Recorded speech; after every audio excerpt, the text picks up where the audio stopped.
오늘 우리에게 주시는 하나님의 말씀은 에베소서 1장 7절에서 10절까지의 말씀입니다.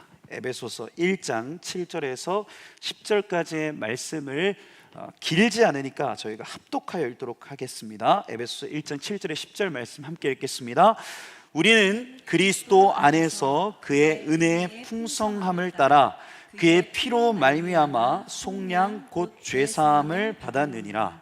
이는 그가 모든 지혜와 총명을 우리에게 넘치게 하사 그 뜻의 비밀을 우리에게 알리신 것이요 그의 기뻐하심을 따라 그리스도 안에서 때가 찬 경륜을 위하여 예정하신 것이니 하늘에 있는 것이나 땅에 있는 것이 다 그리스도 안에서 통일되게 하려 하심이라. 아멘. 네, 지난주 말씀 기억하십니까?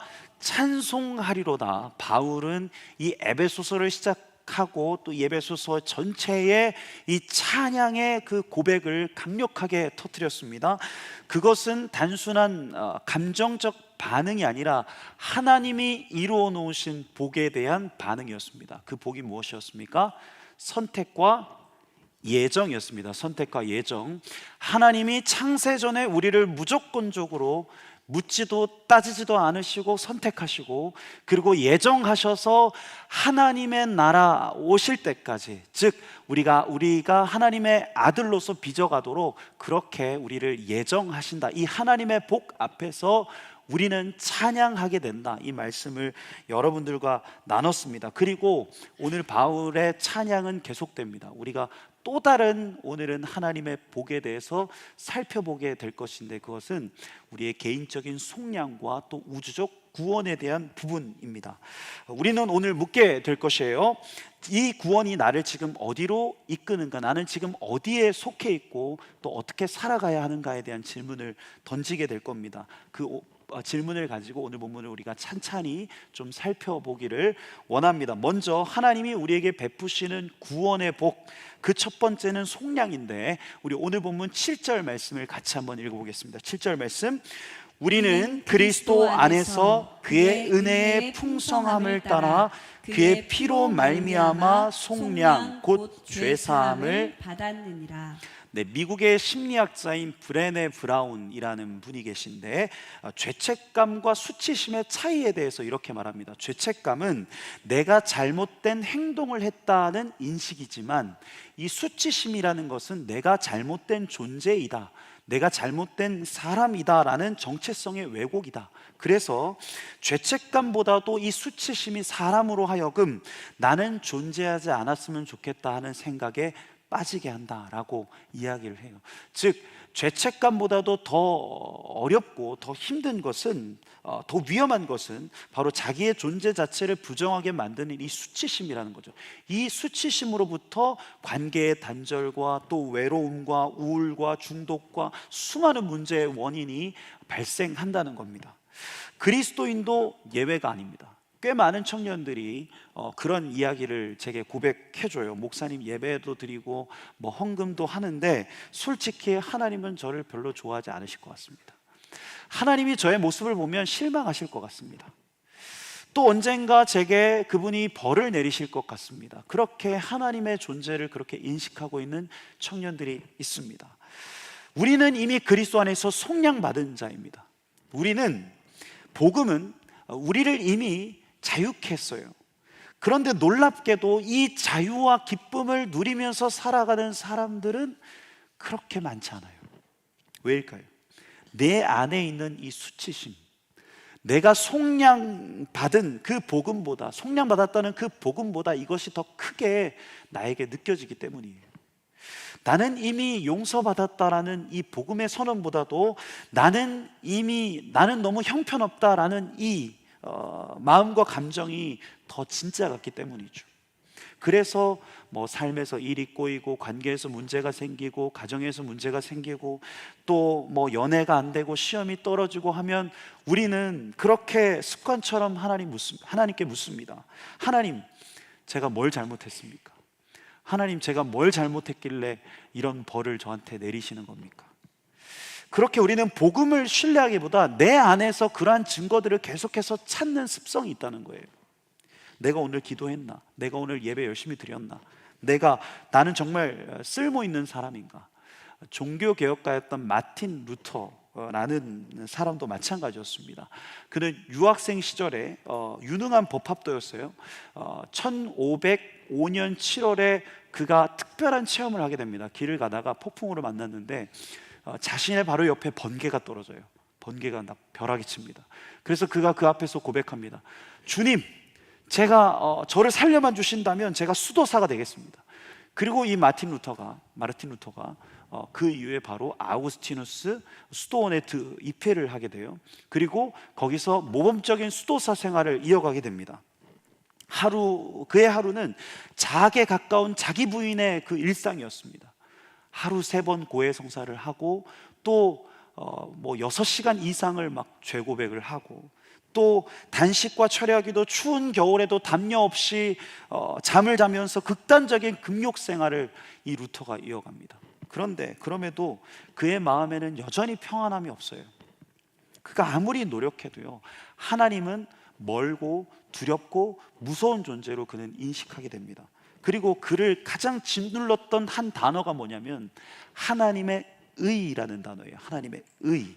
이 하나님의 의를 죄인을 무섭게 벌하시는 공의의 기준으로 이해를 합니다. 그에게 하나님의 형상은 진노하시는 하나님, 심판하시는 하나님이었어요. 그런데 어느 날 그가 비텐베르크 교수로 재직하고 있을 때 그가 이 로마서 1장 17절의 말씀을 깊이 묵상하고 연구하게 돼요.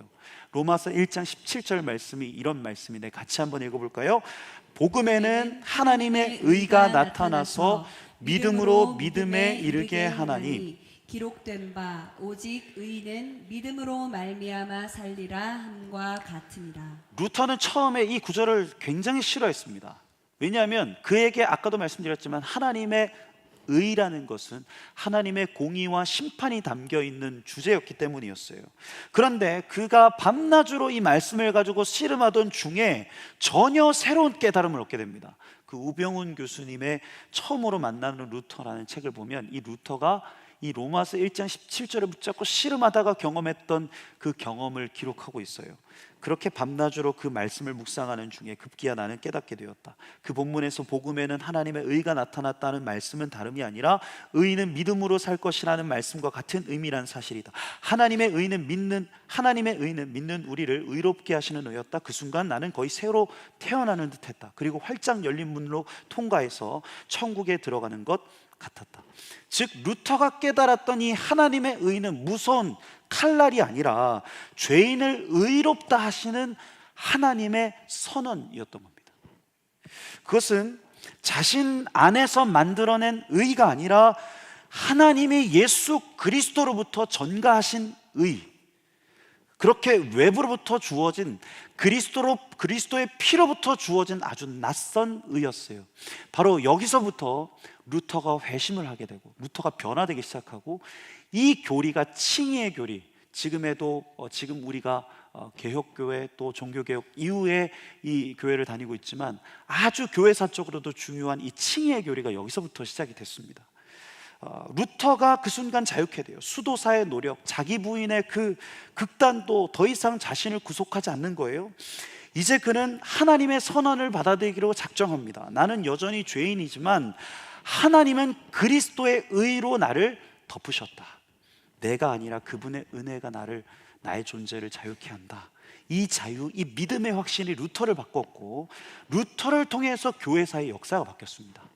루터가 경험했던 이 자유의 선언, 이 복음의 선언, 오늘 본문 역시 이 선언을 하고 있어요. 우리 다시 한번 에베소서 1장 7절을 같이 한번 읽어볼까요? 1장 7절 말씀, 우리는 그리스도 안에서 그의 은혜의 풍성함을 따라 그의 피로 말미암아 속량 곧 죄사함을 받았느니라.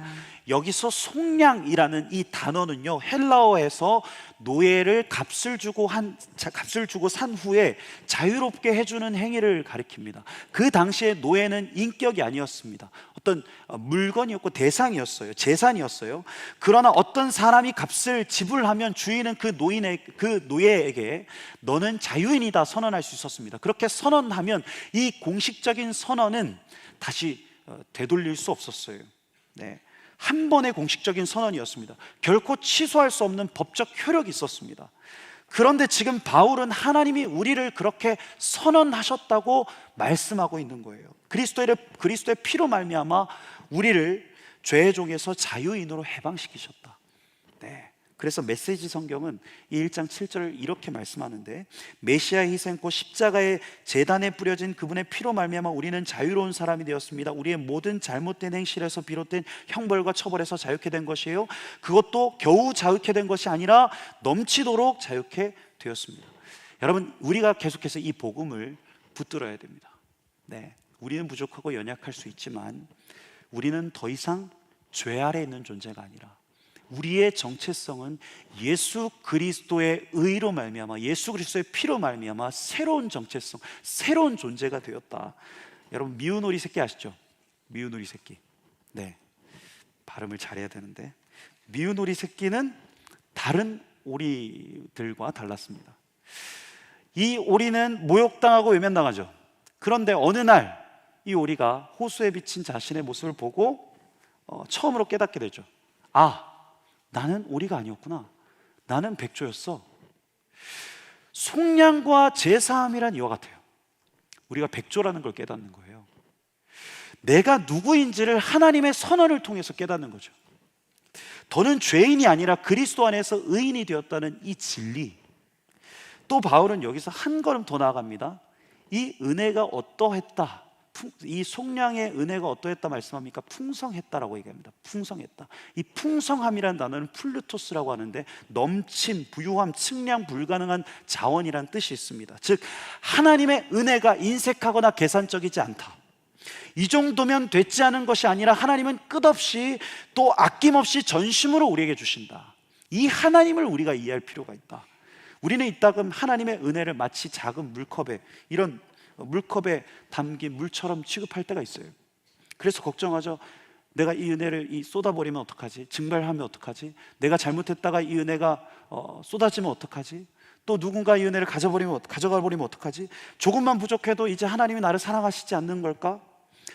혹시나 잘못될까 봐, 혹시나 이 은혜가 고갈될까 봐 우리는 노심초사하죠. 그런데 하나님은 그런 우리에게 말씀하시는 거예요. 야, 너 이 컵을 그냥 바다에 던져라. 네, 그렇게 말씀하시는 거예요. 그분의 은혜는 마치 이와 같다는 거예요. 컵을 바다에 던지면 더는 증발도 고갈도 없습니다. 오히려 그 컵은 날마다 바다의 물로 차고 넘치겠죠. 이것이 풍성함이라는 단어의 의미예요. 기억하십시오. 하나님은 겨우 우리를 구원하신 게 아니고요, 넘치도록 충만하게 우리를 자유케 하셨어요. 하나님의 은혜는 우리의 목마름을 조금 해결해 주는 한 방울의 물 정도가 아니라, 하나님의 은혜는 우리의 우리로 영원히 목마르지 않게 하는 그 거대한 바다요, 폭포수와 같다는 거예요. 물론 여러분, 오해하지는 않아야 합니다. 우리가 이 은혜가 우리의 일탈의 어떤 변명거리가 되지는 않습니다. 우리가 이것을 또한 기억해야 됩니다. 그분의 은혜가 넘친다고 해서 우리의 죄가 가볍게 여겨진다는 뜻은 아닙니다. 그래서 로마서 6장에 바울이 이렇게 말합니다. 그런즉 우리가 무슨 말을 하리요? 은혜를 더하게 하려고 죄에 거하겠느냐? 그럴 수 없느니라. 죄에 대하여 죽은 우리가 어찌 그 가운데 더 살리요? 진짜 복음을 경험하고 진짜 이 속량의 은혜를 경험한 사람은 이제 괜찮겠지, 내가 하나님의 은혜가 풍성하니까 내가 또 죄를 지어도 되지, 그러하게 반응하지 않는다는 겁니다. 네, 복음은 죄를 가볍게 만들어주는 게 아니라, 복음은요, 우리의 죄가 얼마나 무거운지 그 무게를 더욱더 비춰줘요. 밝게 보여줍니다. 왜입니까? 우리가 예수 그리스도를 통하여 이 죄의 값이 어떠한 것인지 보았기 때문이죠. 알기 때문입니다. 이 죄의 값이 무엇이었습니까? 죄를 위해 모든 것을 헌신하신 그리스도, 자신의 모든 것을 쏟으셨던 그분의 피, 그분의 희생, 그분의 대가, 그것이 바로 이 은혜의 풍성함에 담겨 있음을 우리가 알고 있기 때문이에요. 네, 제가 지난주 3주 전에 한경호 목사님 이야기 기억나시죠? 미국에서 29년째 약물 중독 청년들을 데리고 그들과 같이 살면서 복음을 전하고 그들의 삶이 회복될 수 있도록 그렇게 하시는 목사님, 그곳에 찾아온 많은 청년들이 복음을 듣고 또 회개하다가도 마약과 다시 술에 빠져서 또 범죄에 연루돼서 그렇게 나아간다고 했습니다. 그런데 놀라운 건 그들이 다시 돌아왔을 때 이 한경호 목사님이 어떻게 반응한다고 했습니까? 용서하고 잘 왔다, 올라가서 자라, 네가 와서 정말 좋다, 돌아온 게 고맙다.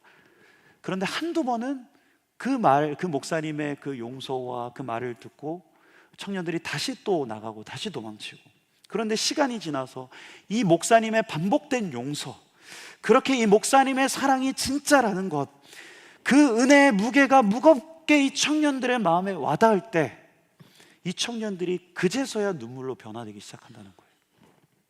이 청년들이 입을 모아 고백합니다. 이 목사님 진짜입니다. 이 목사님이 우리를 향한 그 사랑은 찐입니다. 그렇게 얘기하고 그것이 우리의 삶을 바꿔줍니다. 그렇게 고백하는 거예요. 은혜는 죄를 정죄하지 않지만 죄에 머무르게 하지도 않는다는 거예요. 은혜는 죄보다 강한 사랑으로 우리를 끌어안는다는 겁니다. 복음을 진짜 아는 사람은 죄를 즐기기보다 이 은혜에 감격하게 된다는 거예요. 예수 그리스도 그 십자가, 우리를 자유케 하지만 동시에 그 자유로 다시 죄로 돌아가지 않게 우리를 붙들어 준다는 거예요. 네, 복음은 방종이 아니라 감사로 흐르고 또 무책임이 아니라 순종으로 이어진다는 겁니다. 자, 다시 정리하면 복음은 여러분 하나님의 선언이에요. 하나님의 선언. 우리가 어떻게 느끼냐가 우리의 정체성을 결정하지 않습니다. 하나님이 우리를 어떻게 선언하셨는가가 우리의 정체성을 결정하는 거예요. 여러분, 이것을 기억하셔야 됩니다. 감정은 너는 죄인이야 라고 말하지만 복음은 너는 의인이야 라고 선언하는 거예요. 현실은 너는 실패자야 라고 말하지만 복음은 너는 이미 속량된 자야 라고 외친다는 겁니다. 선포하십시오. 나는 그리스도 안에서 속량된 자다. 나는 더 이상 과거에 묶인 자가 아니라 하나님은 나를 정죄가 아니라 은혜로 덮으신다. 내가 누구인지는 내가 느끼는지가 아니라 하나님이 나를 어떻게 선언하시는가에 대해서 따라 결정된다. 바라기는 이 속량의 풍성한 은혜로 날마다 이 복음의 능력을 누리는 우리 모두가 되기를 원합니다. 네, 그런데 더 중요한 것이 있습니다. 이 속량이 개인적 차원의 것이었다면 이제 바울은 그 시야를 조금 더 확장해요. 오늘 본문을 보면. 그리고 이 구원의 복음이 만물을 회복하고 우주적인 그 회복과 구원으로까지 나아가는 이 비전을 보여주는데, 우리 오늘 본문 8절에서 10절 말씀 같이 한번 읽어볼까요? 8절에 10절 말씀. 이는 그가 모든 지혜와 총명을 우리에게 넘치게 하사 그 뜻의 비밀을 우리에게 알리신 것이요 그의 기뻐하심을 따라 그리스도 안에서 때가 찬 경륜을 위하여 예정하신 것이니, 하늘에 있는 것이나 땅에 있는 것이 다 그리스도 안에서 통일되게 하려 하심이라. 자, 8절을 보시면 그 은혜로 말미암아 구원받은 우리에게 하나님은 무엇을 주신다 말씀하십니까? 8절에 보면 지혜와 총명, 네, 잘 따라오고 계시죠? 지혜와 총명을 주신다 말씀합니다. 그런데 여기서 말하는 지혜, 소피아는 단순한 정보적인 지식을 의미하는 뜻이 아닙니다. 이것은 삶과 존재, 또 이 역사, 세상의 역사를 바라보는 이 통찰의 눈을 가리켜요. 그래서 이 소피아, 이 헬라어로 소피아, 이 지혜라는 이 말에서 영어의 필로소피, 즉 철학이라는 단어가 나왔습니다. 네, 수많은 사람들이요 철학을 통해서 이런 질문 던져왔습니다. 나는 누구인가? 또 이 세상은 어디서 와서 어디로 가고 있는가? 이 혼란스러운 세상에 의미 있는 것은 무엇인가? 그래서 뭐 지금도 요즘에도 막 철학에 대한 막 신드롬이 막 많이 있는 것 같은데, 플라톤, 아리스토텔레스, 뭐 칸트, 뭐 니체 등등 이 질문 앞에서 다양한 깊은 사유와 탐구를 이어왔어요.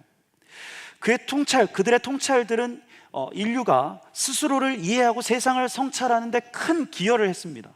물론 중요했어요. 그런데 그럼에도 불구하고 이 존재와 역사의 이 질문 앞에서 철학은 깊은 질문은 남겼지만 결정적 해답까지는 이르지 못했습니다. 그래서 때론 그 결론이 허무함으로 이어지거나 모호함으로 이어지기도 했습니다, 이 철학이. 그런데 오늘 에베소서에서 바울은 아주 놀라운 선언을 해요. 하나님께서 그 지혜의 비밀을 우리에게 알려주셨다. 이미 그 지혜의 비밀을 우리에게 보여주셨다라고 말씀합니다. 그분의 거대한 철학, 이것을 여기서 이 본문에서는 경륜이라고 하는데, 경륜, 그것을 우리에게 밝혀주셨다. 우리 오늘 본문 9절 말씀 같이 한번 읽어볼까요? 9절 말씀, 그 뜻의 비밀을 우리에게 알리신 것이요 그의 기뻐하심을 따라 그리스도 안에서 때가 찬 경륜을 위하여 예정하신 것이니. 자, 이 비밀은 세상의 철학처럼 풀지 못할 수수께끼가 아니에요. 오히려 이 감춰진 비밀, 이 지혜는 예수 그리스도 안에서 완전히 드러났다. 9절에서 보면 그렇게 말씀하죠. 예수 그리스도 안에서. 그래서 메시지 성경은 이렇게 이거를 번역해요. 9절을, 하나님께서는 친히 기뻐하며 세우신 계획을 우리에게 알려주셨습니다. 하나님께서는 그리스도 안에서 그 계획을 우리 앞에 활짝 펼쳐 보이셨습니다. 알려주셨다. 그리고 활짝 펼쳐 보여주셨다. 이게 무엇입니까? 하나님의 지혜와 계획. 이것이 무엇이냐? 우리 오늘 본문 10절 말씀 같이 한번 읽어볼까요? 10절 말씀. 네, 띄울 수 있을까요? 네, 10절 말씀 시작. 하늘에 있는 것이나 땅에 있는 것이 다 그리스도 안에서 통일되게 하려 하심이라. 자, 오늘 이 10절의 말씀이 가장 핵심적인 내용입니다. 10절의 말씀. 하늘에 있는 것이나 땅에 있는 것이 그리스도 안에서 통일되게 하신다. 이 비밀의 중심, 하나님이 펼쳐 보이시는 이 인류와 이 세상의 가장 클라이막스, 거기에는 무엇이 있는가? 바로 그리스도 안에서의 만물의 통일. 그렇게 그리스도를 통한 세상의 완전한 회복과 구원의 약속이 있다는 거예요. 이 10절의 이 본문을 해석하면서 이 길성남 교수님이라는 분이 이걸 이렇게 번역하시더라고요. 만물의 통일이란 죄와 타락으로 분열과 무질서와 혼돈에 빠진 만물을 그리스도의 주권 아래 함께 모아 완전한 질서와 조화와 아름다움의 상태로 회복하는 종말적이며 우주적 구원을 가리킨다. 네, 종말적이면서 우주적인 구원, 이것이 세상과 인류를 향한 참된 지혜다라고 말하는 겁니다. 예수 그리스도를 통하여 드러난 비밀, 나는 누구인가? 나는 예수 그리스도 안에서 속량된 자다. 이 세상은 어디로부터 와서 어디로 가는가? 성경은 말씀하죠. 이 세상은 예수 그리스도를 통하여 회복될 완전한 하나님 나라, 이 종말적이고 우주적 구원을 향해서 나아가고 있다. 혼란스러운 세상을 보면서 우리는 질문합니다. 도대체 이 세상은 어디로 가고 있는가? 정말 이 땅에 소망이 있는가? 끊임없이 이어지는 전쟁과 테러, 사람들과의 갈등과 반목의 역사, 정치적 갈등, 우리의 삶의 어려움, 그럴 때마다 우리는 탄식하죠. 그러나 오늘 본문에서 하나님의 지혜와 비밀, 이 그리스도의 복음은 우리와 이 세상에 선포하고 있는 겁니다. 이 세상은 절대 무너지는 중이 아니다. 이 세상은 지금 하나님은 지금 이 세상 가운데 일하고 계시다. 그리고 그리스도 안에서 하나님은 이 모든 것을 반드시 다시 회복시킬 것이다. 그래서 10절 말씀을 메시지 성경은 이렇게 번역해요. 하나님께서는 그리스도 안에서 그 계획을 우리 앞에 활짝 펼쳐 보이셨습니다. 그것은 만물, 곧 광대한 하늘에 있는 모든 것과 땅에 있는 모든 것을 그리스도 안에서 화해시키고 종합시키려는 원대한 계획이었습니다. 그렇습니다. 복음은 우리에게 이 약속을 보여주는 거예요. 이 약속을 주어지게 하는 겁니다. 죄로 인해서 부서진 관계들, 하나님과 인간, 인간과 인간, 인간과 자연, 인간과의 피조세계, 그리고 나와 나 사이에 끊어진 이 정체성, 이 모든 것이 그리스도 안에서 다 연결되어지고 회복되어질 것이다. 결국엔 여러분 믿으십시오. 하나님은 지금도 우리의 시선으로 보면 이 세상이 망해가는 것처럼 보이지만 하나님은 지금도 이 세상을 그분 안에서 다시 하나로 모으고 계실 뿐 아니라 이 세상의 끝날 마침내 이 그리스도는 모든 분열을 끝내시고 온 만물을 아름답게 재창조하실 거라는 사실, 이것을 우리가 기억해야 합니다. 우리는 이 끝을 아는 자들이에요. 회복의 끝을 아는 자들. 우리가 성경을 통해서 이걸 봐야 됩니다. 회복의 끝을 아는 자들. 사람들은 그 끝을 모릅니다.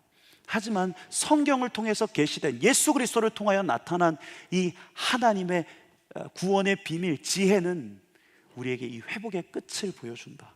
새 하늘과 새 땅, 결국 모든 눈물이 닦이고 모든 찢긴 것이 꿰매지고 모든 상처와 죽음이 사라지고 완전한 그 조화와 아름다움 속에서 모든 것이 그리스도 안에서 하나 될 그날, 이것이 우리가 붙드는 이 복음이라는 거예요.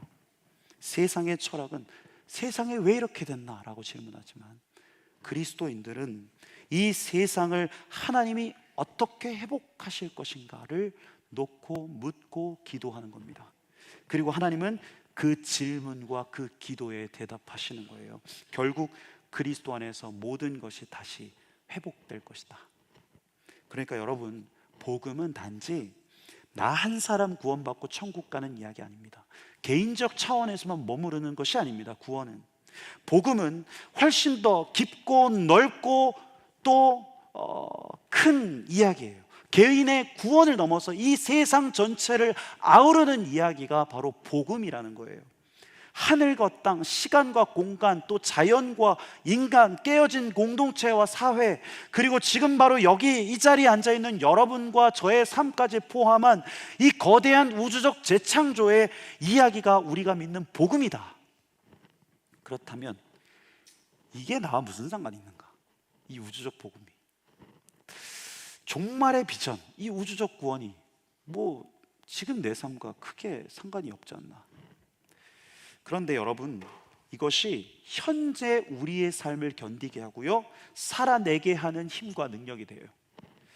우리는 아까도 말씀드렸죠, 끝을 아는 자다, 이야기의 결말을 아는 자다라고 말씀드렸습니다. 영화를 볼 때 결말을 알고 있으면 아무리 긴장된 상황, 막 주인공이 막 이제 다 죽어가는데도 여유가 있어요, 마음에. 왜냐하면 이 영화가 결국에는 주인공이 다 살아나서 해피엔딩으로 끝날 것을 알고 있기 때문에. 그렇죠? 아까도 말씀드렸지만 헬조선이다, 세상에 미친 것 같다, 우리한테 미래가 있냐, 많은 이들이 불안과 허무 또 혼란스러운 삶의 무의미에 빠지지만 우리는 알아야 합니다. 이 세상의 끝을 아는 자들이 바로 우리들이다. 이 끝은 파괴나 혼란, 무의미가 아니고 그리스도 안에서의 화해와 회복, 완성이다. 이 끝을 아는 자, 이 결말을 아는 사람은 절대 무너지지 않아요. 아무리 오늘이 캄캄하고 취업이 안 되고 인간관계가 안 풀리고 내 삶이 안 풀리는 것 같고 가족이 아프고 세상이 무너지는 것 같아도 우리는 이 끝을 알고 있기에, 이 미래와 이 소망이 있기 때문에 지금의 삶을 버틸 수 있습니다. 왜냐하면 이 세상은 무너지는 이야기가 아니라 하나님이 다시 짜고 계시는 거대한 회복의 이야기임을 우리가 알고 믿고 있기 때문에. 또한 하나님은 이 복음을 통해 우리에게 말씀하셔요. 네가 지금 살아내고 있는 그 작은 일들도 내가 다시 짜고 있는 이 회복의 이야기 속에 들어있다. 네 실수, 눈물, 그 애쓴 흔적들도 절대 내가 그냥 흘려보내지 않는다. 믿으십시오. 지금은 잘 안 보이고 잘 느껴지지 않는다 할지라도요, 하나님은 여러분들의 삶을 하나하나 이어붙이시고 마지막 날 그 모든 파편들을 하나의 위대한 모자이크 그림으로 만들어내실 거예요. 그렇게 여러분들의 삶도 그리스도 안에서 모든 것이 연결되고 완성될 것입니다. 제가 말씀 중에 말씀 나눴었잖아요. 로마서 8장 28절 말씀, 우리가 알거니와 하나님을 사랑하는 자 곧 그의 뜻대로 부르심을 입은 자들에게는 모든 것이 합력하여 선을 이룬다. 우리의 삶의 끝에도 이 회복과 이 완성과 이 선하심의 이 신실하심의 약속이 있다는 거예요. 네, 그러므로 여러분, 또한 우리는 이 우주적 회복의 이야기 가운데서 단순히 구경꾼이 아니라 참여자가 되어야 됩니다. 참여자가. 단지 개인적 나 하나만 잘 먹고 잘 살고 나 하나만 구원받으면 된다는 개인적 구원에 끝나는 것이 아니라 우주적 구원, 이 회복의 질서를 이 땅 가운데서 심으면서 살아가야 된다는 거예요. 우리의 작고 소소한 일상 속에서 용서하고 화해하고 또 사랑하고 정직을 선택하고 말씀을 순종하고 등등 하나님 나라를 선택하는 것이죠. 왜입니까? 이 모든 우리의 실천과 행동들이 결국 하늘과 땅이 그리스도 안에서 하나 되는 일에 참여하는 일이기 때문이에요. 네. 얼마 전에 그 잘잘법, 여러분들도 아실지 모르겠는데 잘잘법 영상을 보다가 그 포항제일교회 박영호 목사님 그 영상을 보게 됐습니다. 그 영상 속에서 그 목사님이 인터뷰를 하시는데 제가 좀 도전이 되더라고요. 특별히 이제 목사님이 얘기하면서 초기교회 인내와 발효라는 그 책을 소개하면서 이야기를 했습니다. 그런데 그 책에 관한 이야기가 제게 참 인상이 깊었어요. 그 책이 초기교회의 이 발흥, 즉 어떻게 태어났고 또 어떻게 부흥했고 성장했는가를 연구합니다. 아주 미약하고 핍박받던 종교가 1세기 당시 기독교였어요. 그런데 이 기독교가 300년 후에 어떻게 로마의 주류 종교가 되었을까? 그 비결은 무엇일까? 이 책에서 탐구하는 거예요. 전도를 열심히 해서 사회적인 시스템과 이런 것들을 변혁시켜서 사회 선전을 잘해서 그런데 그 책에서는 그거 다 아니다라고 얘기하는 거예요.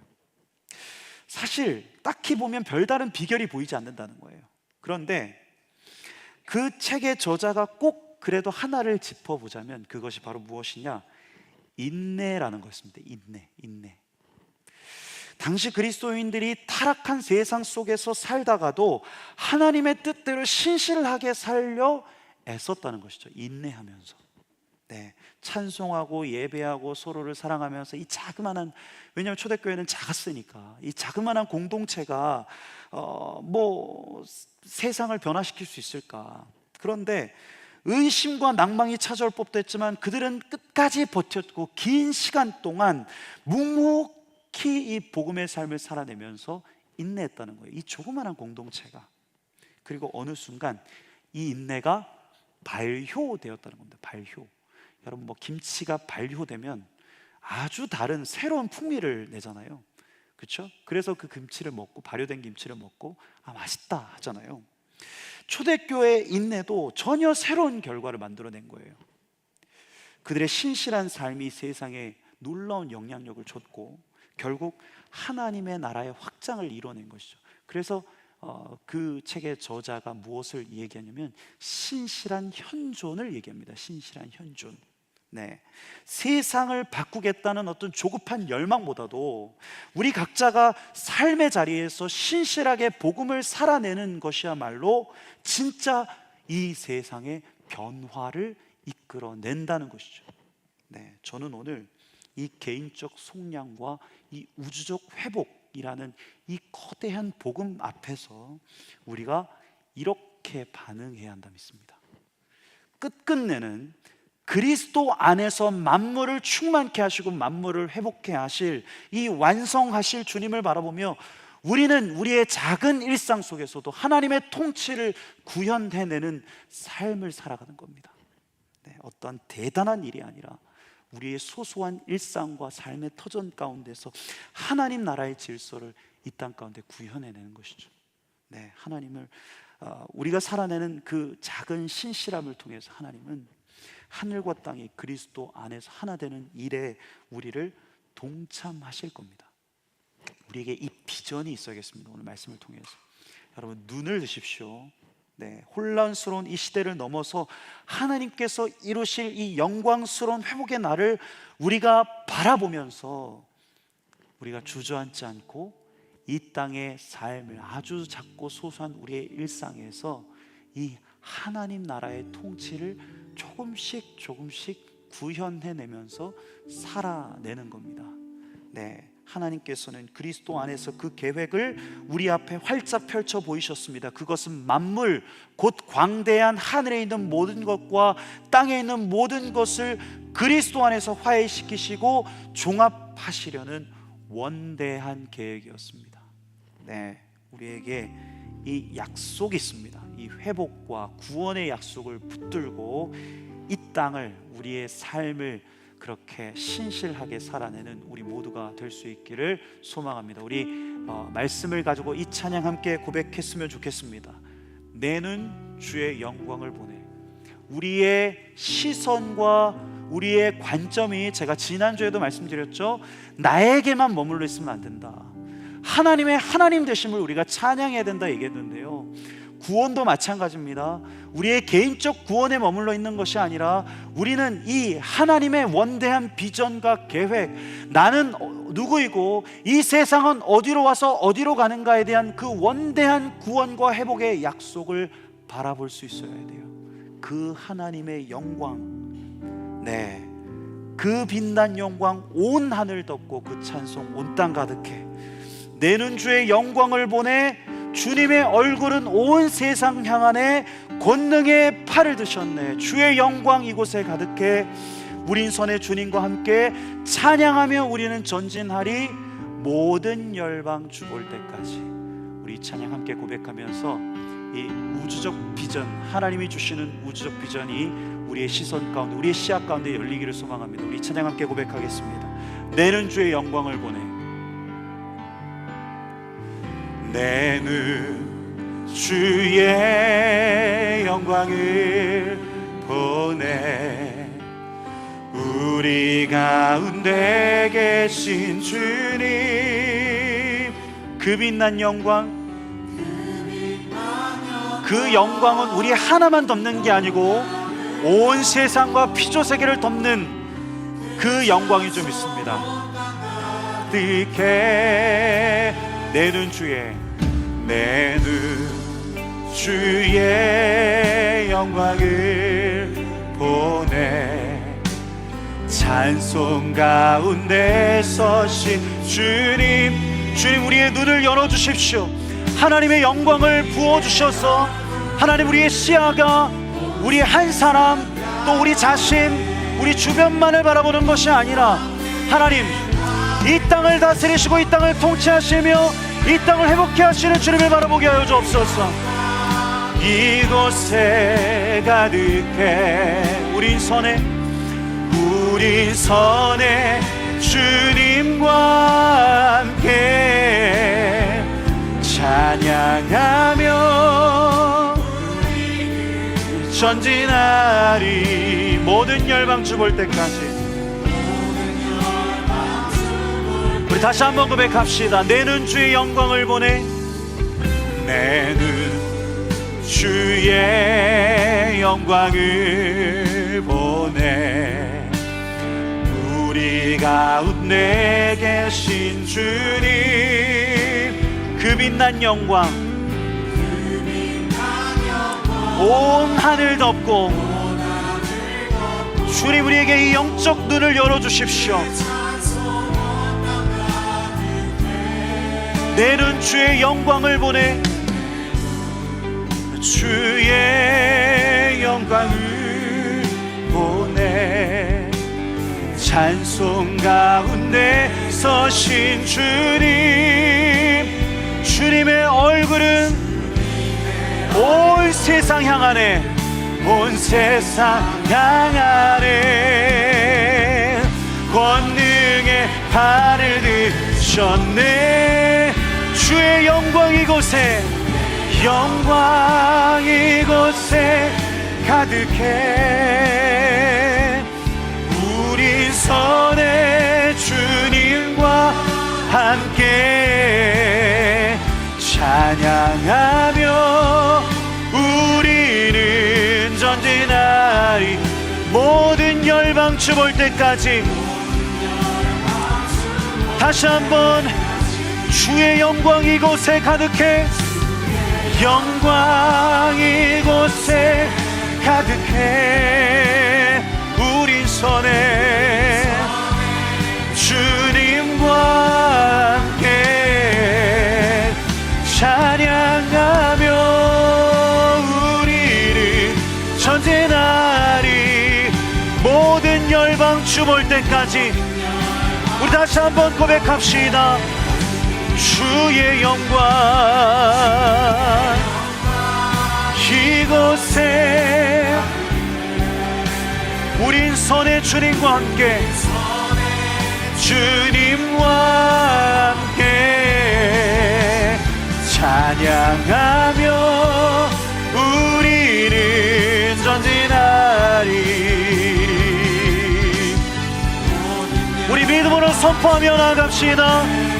물이 바다 덮음같이, 물이 바다 덮음같이 여호와의 영광을 인정하는 온 세상 가득하리라. 예, 주님, 우리가 이것을 믿습니다. 이것을 바라봅니다. 덮음같이. 우리 다시 한번 전심으로 고백하며 나아갑시다. 물이 바다 덮음같이, 물이 바다 덮음같이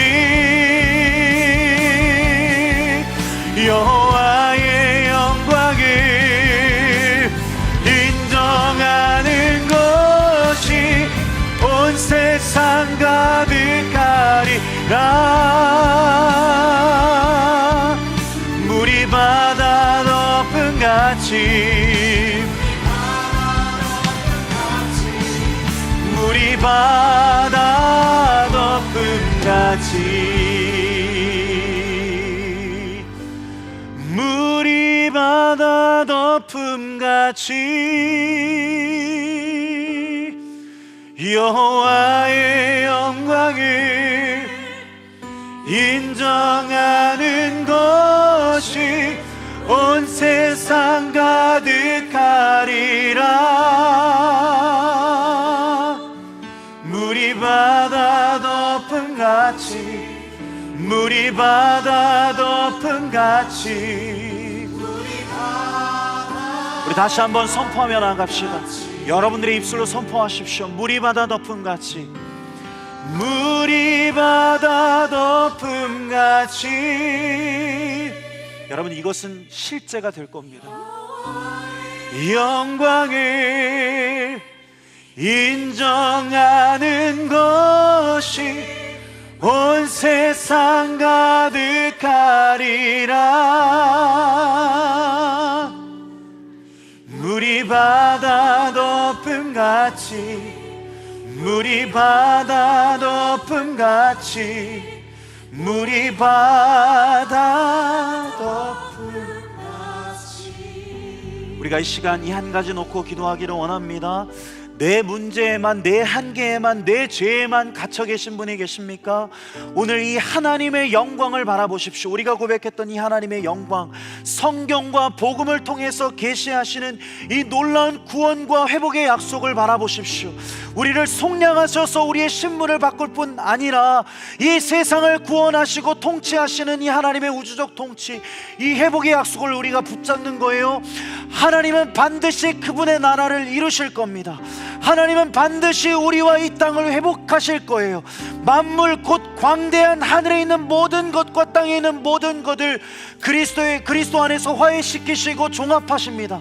이것은 이루어진 사실이고 이루어질 사실이고 진리입니다. 주님의 영광을 우리에게 보여주십시오.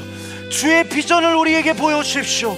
그리하여 이 하나님의 통치, 예수 그리스도의 재림과 종말을 품고 우리의 삶에서 인내하며 살아가는 우리 모두 되어줄 수 있도록 인도하여 달라고 우리의 삶을 주님 손에 올려드리며 기도하면서 주님 앞에 나가도록 하겠습니다. 기도하겠습니다. 주님, 우리의 시선을 열어주십시오. 우리의 관점을 열어주십시오. 우리의 신앙이 열려지게 하여 주십시오.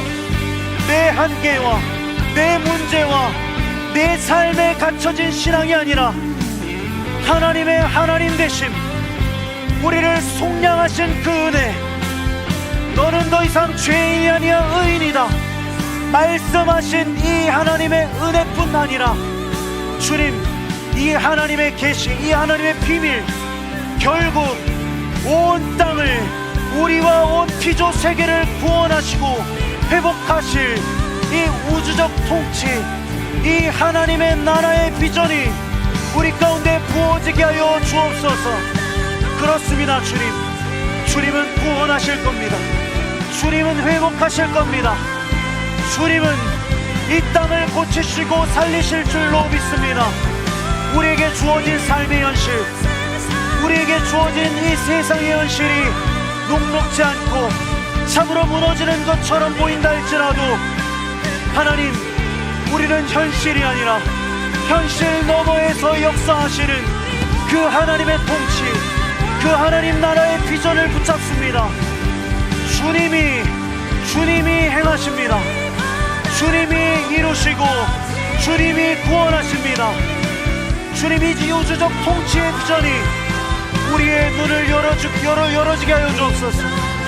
그래서 주님, 이 미래의 소망, 이 구원의 소망, 주님, 이 미래의 감격을 붙잡고 이 땅의 삶을 신실하게 살아나는 우리 모두 되어질 수 있도록 인도하여 주옵소서.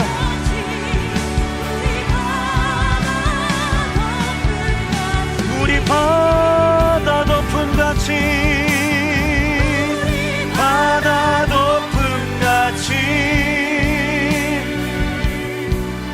여호와의 영광을 온 세상 가득하리라. 예, 주님, 우리가 이 영광의 비전을 바라봅니다.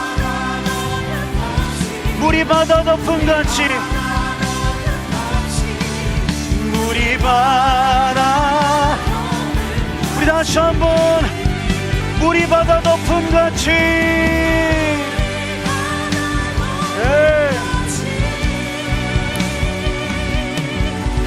여호와의 영광을 인정하는 것이 온 세상 가득하리라. 물이 바다 덮음같이, 물이 바다 덮음같이, 물이 바다 덮음같이. 그렇습니다. 주님, 우리가 이 에베소서의 말씀을 통해서 깨닫게 되는 것은 우리의 한계, 우리의 현실, 우리의 상황을 넘어서 바로 이 하나님의 하나님 되심, 우리를 속량으로 시작하셨을 뿐 아니라 바로 이 원대한 하나님의 우주적 계획까지 참여시키시는 그 하나님의 놀라운 통치를 바라봅니다.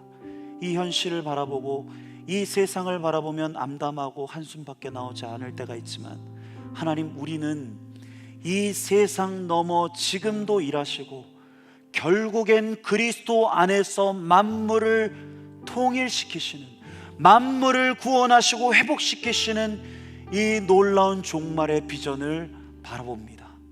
하나님, 하나님의 나라는 절대 무너지지 않습니다. 우리는 무너지고 우리는 쓰러지지만 하나님의 나라는 절대 흔들 자가 없습니다. 그렇습니다. 우리는 이 끝을 아는 자들입니다. 이 종말을 아는 자들입니다. 이 하나님의 통치와 하나님의 계획, 이 우주적 구원과 회복의 약속을 아는 자들입니다. 주님, 우리의 문제와 우리의 상황에 집착하기 이전에 하나님의 이 하나님 되심, 내가 누구인가? 나는 예수 그리스도 안에서 속량받은 그 하나님의 자녀다. 이 세상은 어디로부터 와서 어디로 가는가?